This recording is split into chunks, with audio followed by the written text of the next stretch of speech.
to look for housing construction opportunities in Dodoma City. Council of Representatives want clarification on the number of passengers allowed to board passenger vessels.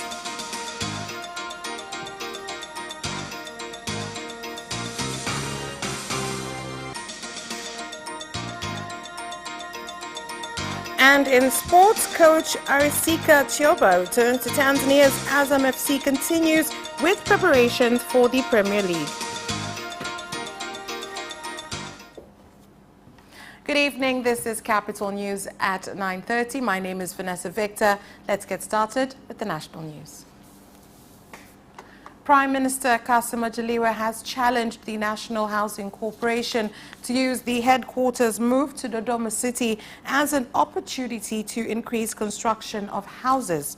Prime Minister Kassim Majaliwa issued the challenge when receiving 103 houses constructed by NHC for immigration officers. I urge NHC to continue with the good work in constructing residential houses. In doing so, it will be in fulfillment of CCM Party Manifesto of 2015. The government's objective is for civil servants in headquarters to get affordable houses.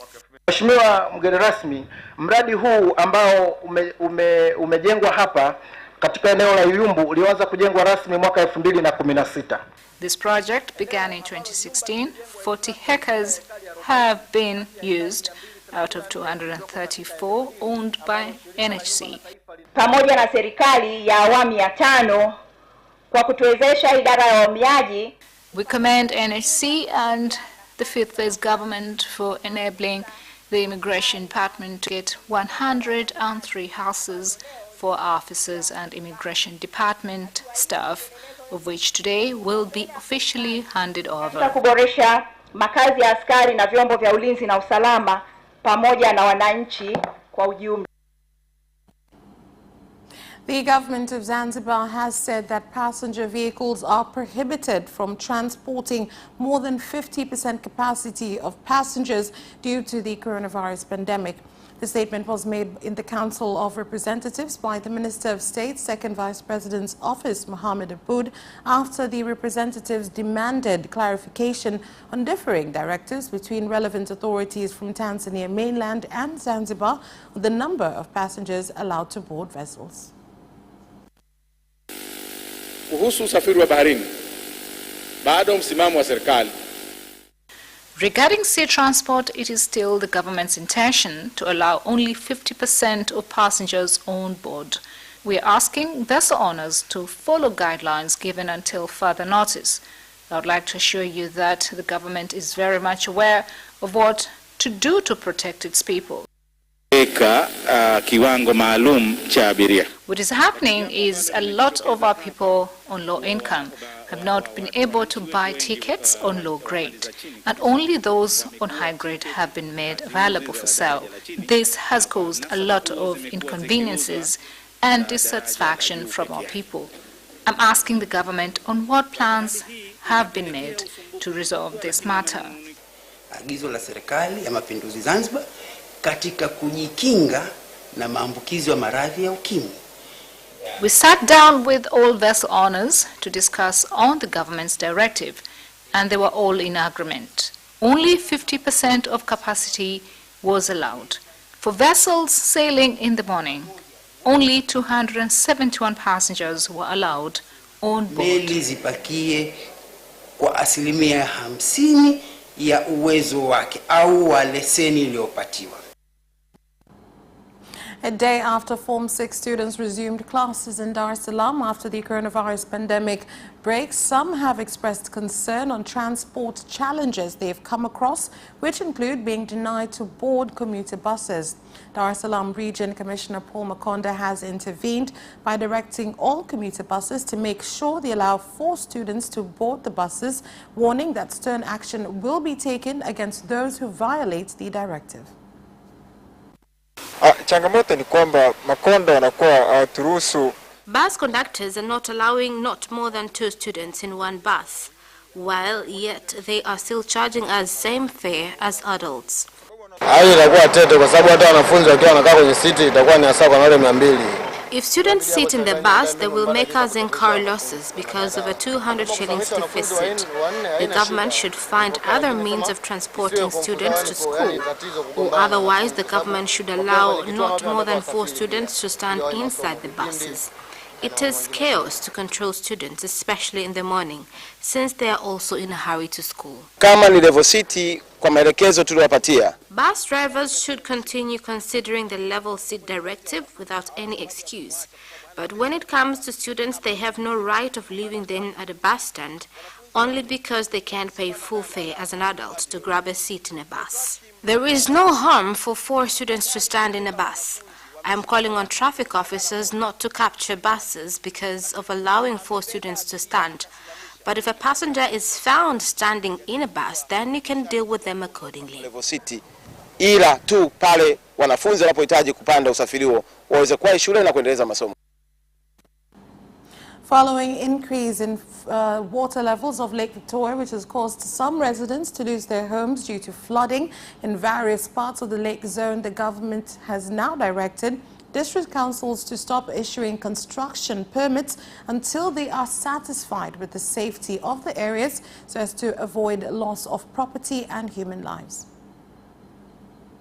Nimetembelea maeneo ya Timba, hasa mtaa wa Ziwani pale ambapo wananchi wanaishi. I visited Ziwani Street, and at least 47 houses have been affected by the floods.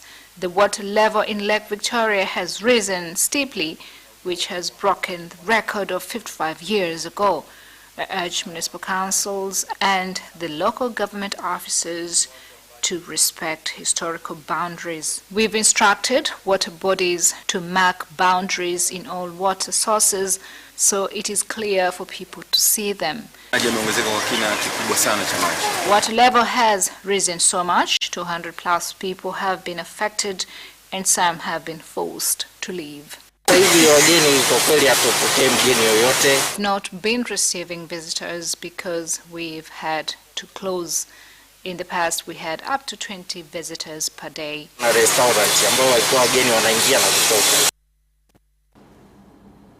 The Prevention and Combating of Corruption Bureau, PCCB, has detained the former Director General of the Medical Stores Department, MSD Bwanakunu, and the Acting Director of Logistics, Tabora, so as to make way for investigations. Reports provided by PCCB Communications Officer Doreen Kapwani state that the accused are being investigated on misuse of authority as well as incurring the government heavy losses. Tunapenda kuthibitishia umma kwamba ni kweli taasisi ya kuzuia na kupambana na rushwa TAKUKURU makao makuu. We would like to inform you that the Prevention and Combating of Corruption Bureau PCCB headquarters is holding the former Chief Executive of MSD, Bwanakunu, for further investigation on corruption allegations against the body. Alongside him is the Acting Manager of MSD Logistics, Tabora, who is also being held by PCCB from today, June the 2nd, 2020, on misuse of power and causing the government to incur a loss. Kuisababishia serikali hasara kinyume na sheria ambayo inaongoza mapambano dhidi ya rushwa hapa nchini. The Minister of Natural Resources and Tourism, Hamiski Gwangala, has said that Tanzania is ready to receive foreign visitors following measures taken to prevent the spread of the coronavirus.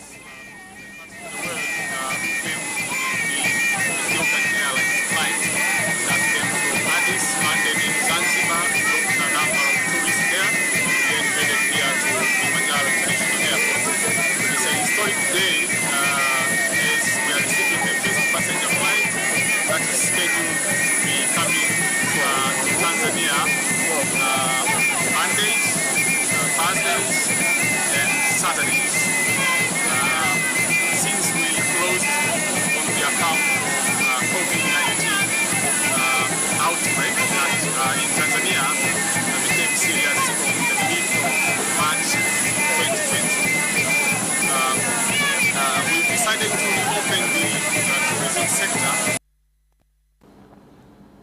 And the Inspector General of Police, IGP Simon Siro, has urged youth to stop being used by some politicians who want to benefit politically, instead to fulfill their responsibility to vote. The IGP said this in Tarime Uroria Police Zone in Mara region, where he conducted an inspection visit. Vijana wasitumiwe na wanasiasa wanaotaka uhalifu. The youth must not be used by politicians to fulfill their intentions to be leaders. Speak to young people in your district. They must not be the pillar for politicians to attain positions. However, they should vote if the age permits, but they must not be used otherwise. Speak to spiritual leaders in churches and mosques, for they are not supposed to be involved in politics. I do not expect to use force to control crowds in this election. Tanzanians expect law enforcement organs to enforce peace. In Mara, there is still some things that are challenging, such as livestock theft. I'm asking those still involved to stop immediately. That's all for the national news. International news is next.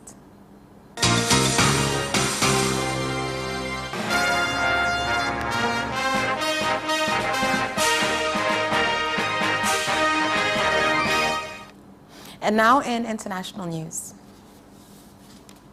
With public transport services expected to resume on June 4th in Uganda, many citizens have said that easing of the restriction makes no sense, as many of them cannot afford fares and business activities are still prohibited due to the coronavirus pandemic. Releasing public transport might be there. But right now, we don't see its impact because we do not go to work. We want President Museveni to make things clear because retail and wholesale traders are confused. The fact is, I'm not happy with what President decided. I'm not happy with residents' decision because right now we have taken 3 months without working. We don't have food and are left with nothing to do. We thought retail shops will be opened, but what we see is the opposite. Actually, I was defeated to supply food to people. And 72 more Kenyans have tested positive for coronavirus, bringing the total number of confirmed cases to 2,093. The latest results are from 2,892 samples tested within the last 24 hours. The new cases of the coronavirus are 39 from Nairobi, 13 from Busia, 8 Mombasa, 4 Kajiado, 3 Migori, 2 Kiambu, 2 Garissa, and 1 from Kisumu. Over the past 24 hours, we have tested 2,892 samples, of which 72 tested positive for coronavirus. This now brings the total number of positive cases to 2,093, while the total number of samples tested so far is 82,946. If we break down the distribution of these 72 positive cases by county, the picture is as follows. Nairobi, 39 cases. Busia, 13 cases. Mombasa, 8 cases. Kajiado, 4 cases. Migori, 3 cases. Kiambu, 2 cases. Garissa, 2 cases. And Kisumu, 1 case. Today, and it is always something to delight in when you have a recovery, we are delighted to inform you that 17 patients have been discharged from our various hospitals. This now brings to 499 the total number of those who have so far recovered from the disease. Following an outbreak of COVID-19 in Kenya, Busia County has been identified among the 14 high-risk counties due to its location as a gateway to the vast East and Central Africa region. All the confirmed positive cases of COVID-19 drivers are drivers of long-distance trucks from various counties in Kenya and our neighboring countries of Uganda and DRC, Democratic Republic of Congo. Most of these truck drivers do not comply with the Ministry of Health directive that requires them to be tested at their counties of origin and have a negative result certificate before embarking on a journey. And the Ministry of Foreign Affairs and International Cooperation in Rwanda has confirmed that 2 Belgian diplomats were recalled by the government after the two organized on April 6th a commemoration ceremony a day before the official mourning day without informing the ministry. The Ministry of Foreign Affairs says that the national mourning ceremony for victims of the 1994 genocide against the Tutsi takes place on the 7th of April each year, and other subsequent ceremonies are organized by interested parties in conjunction with relevant national authorities. Meanwhile, Rwanda has confirmed 7 new coronavirus cases after 1,083 samples were tested in the last 24 hours.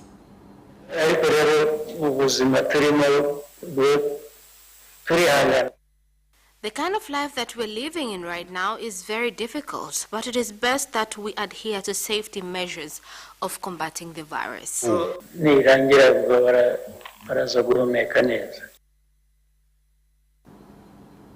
That's all for the international news. We'll be back with business news after this short break.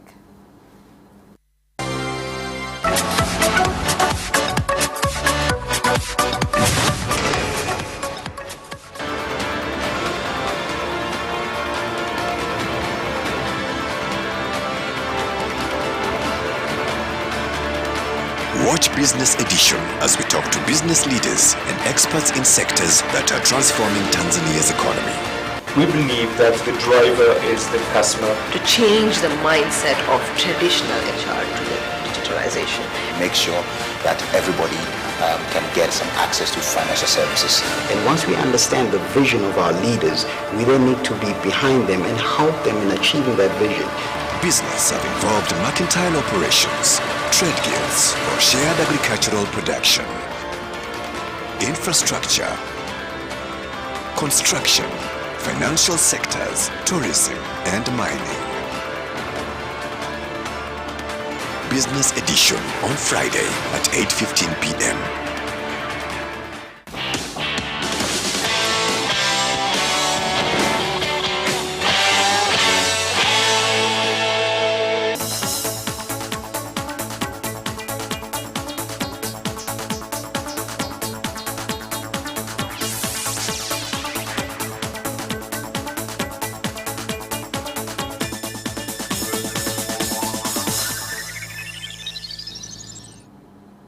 Welcome back, and now in business news. Tanzania Chamber of Commerce, Industry and Agriculture, TCCIA, has said there is a need for government institutions dealing with business issues to sit together with the business community and look into how to make the business environment in the country more conducive, as many sectors have been affected by the coronavirus pandemic. The price of oil on Dar es Salaam port has gone down. 1 liter of petrol has gone down by 348 Tanzanian shillings and 1 liter of diesel by 300, causing the price of oil in Dar es Salaam market from tomorrow, June the 3rd, 2020, to sell from 1,500.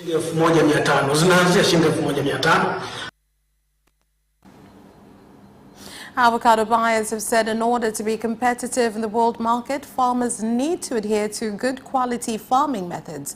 Speaking in Njombe region, some of the buyers advised farmers to make sure they harvest only good quality fruits so that Tanzania can be recognized as a source of avocados which meet international quality standard requirements.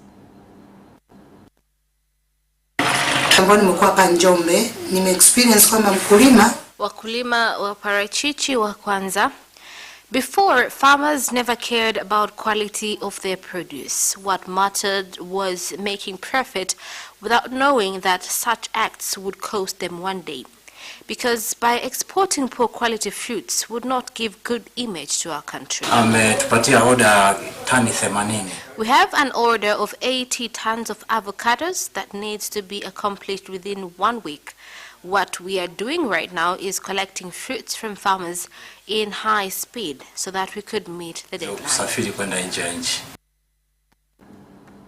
And the government has said that some Tanzanians have continued to import wood products such as furniture because many products manufactured locally do not meet the required quality standards despite being sold at affordable prices. Nimetoa maelekezo kwa mameneja wa mashamba yote matatu kuhakikisha kwamba I have given directives to the manager of all 3 farms to receive requests of the university and grant them without any barriers. Secondly, they should also provide them with good quality furnitures to reduce importation of such products. It is high time that they invest in digital machines to produce good quality products that can compete anywhere in the world. As a ministry responsible, we are ready to facilitate and support them to achieve the target of good quality products. Shirika letu lakini kupitia wizara yenyewe tutawawezesha kuweza kupata mitambo ya kisasa. And that's all for business news. Sports is next. Away first time, good start from Bolt.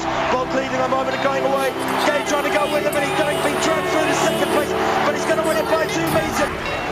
Away first time, good start from Bolt. Bolt leading a moment and going away. Gay trying to go with him, and he's going to be dragged through to second place, but he's going to win it by 2 meters.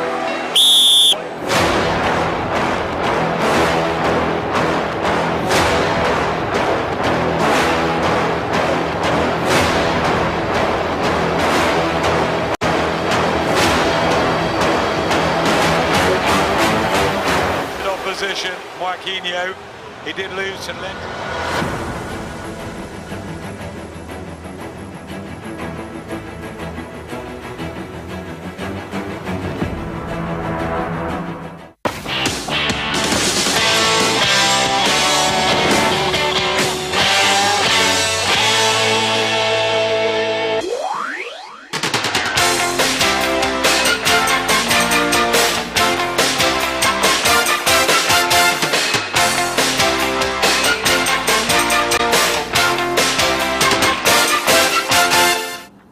And now in sports. Azam Football Club head coach Aristika Tyoba has returned in time for the Tanzania Premier League with the squad in training progress. Tyoba had to head back home to Romania after the league stopped owing to the coronavirus pandemic, and he had to use different ways to leave his country as Romania have not yet opened their borders. He will join the team which had already started training under assistant coach Bahati Viviar from Burundi. Luke AML has told Young Africans Yanga to prove they're now a big club by facilitating his return to Tanzania ahead of the mainland Premier League resumption. Tanzanian top flight is set to restart on June 13th after it was halted in mid-March owing to the coronavirus pandemic. With the Tanzania Football Federation, TFF already releasing fixtures for the remaining rounds of matches, Ismail has cut a frustrated figure back in Belgium, where he relocated to when the league was suspended. The former AFC Leopards coach has now stated he was ready to return to Dar es Salaam, but the club officials were not serious to secure him an air ticket. Boxing great Floyd Mayweather has offered to cover the funeral expenses for George Floyd, the 46-year-old African-American man whose death while in police custody in Minneapolis has sparked protests across the United States. Division World Champions promotional company Mayweather Productions confirmed on Twitter that he had made the offer, and several reports say the family have accepted. Derek Chauvin, the 44-year-old Minneapolis police officer who nailed on Floyd, has been arrested on third-degree murder and second-degree manslaughter charges. 3 other officers involved in the arrest have not been charged. The incident has prompted an outcry across the U.S. and abroad, with numerous pro athletes and leagues speaking out, including NBA great Michael Jordan and 15 times major golf champion Tiger Woods. The chairman of Kick It Out has urged every Premier League footballer to take a knee when the season resumes in protest against the killing of George Floyd by police in Minneapolis, adding that the Football Association should not punish players who use their platforms to call for social change. Today, when Liverpool's players went down on one knee around the Anfield Centre cycle to express solidarity with those protesting against Floyd's death, Sanjay Bandari said there was nothing political about footballers standing against racism. Bandari called on the German FA, DFB, not to sanction Jadon Sancho, Ashraf Hakimi, Weston McKennie and Marcus Thuram for leading protests in the Bundesliga against police brutality in the US. The DFB has said it is investigating. Although the head of English football's anti-discrimination charity said he understood why Sancho was booked for lifting his shirt to reveal the message "Justice for George Floyd" after scoring in Borussia Dortmund's win over Paderborn on Sunday, he argued it will be wrong for the England winger to face further punishment. Philippe Coutinho is definitely interested in a return to the Premier League at some point, according to the Brazilian's agent Kia Jarabshian. The 27-year-old left Liverpool in a £142 million move to Barcelona in January 2018, but failed to live up to expectations at Camp Nou and joined Bayern Munich on a season-long loan last summer. The midfielder's performance have been encouraging, but the Bundesliga champions have reportedly decided against taking up the option to buy. Coutinho has been linked with Arsenal, Chelsea, Newcastle and Tottenham, and Joe Rabchin said his client is very interested in a return to England. And that sports item ends our news bulletin. On behalf of everyone who worked to bring you this bulletin, I am Vanessa Victor. Thank you for watching and good night.